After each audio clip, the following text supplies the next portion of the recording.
আসসালামু আলাইকুম ওয়া রাহমাতুল্লাহি ওয়া বারাকাতুহু। গন্ধপুর উচ্চ বিদ্যালয়ের শিক্ষার্থী হাতের লেখা কেমন? আমরা যদি এই মমতাহিনা খাতুনের খাতাটা লক্ষ্য করি, সপ্তম শ্রেণীর শিক্ষার্থী মমতাহিনা খাতুন, হ্যাঁ স্বাগতম আর্ট করছে, অনেক চমৎকার হয়েছে। হ্যাঁ লেখাগুলো অনেক সুন্দর, নিঃসন্দেহে তোমার লেখা সেরাদের খাতাটা থাকবে এবং তুমি টপ 10-এর সেরাদের খাতাটা থাকবে, তাতে সন্দেহ নেই। অনেক চমৎকার হয়েছে, অনেক সুন্দর হয়েছে।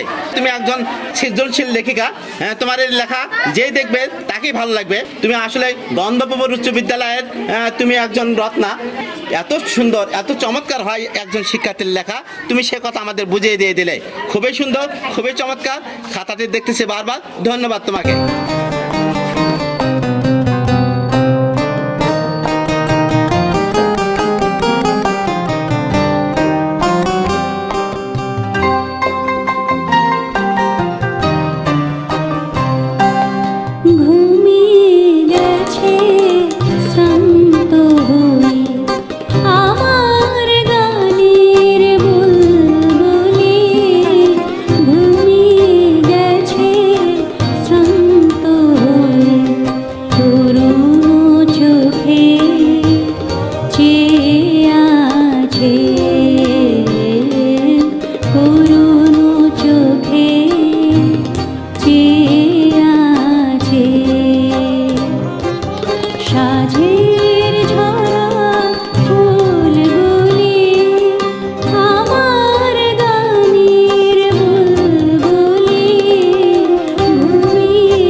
होते यार फूटबे ना।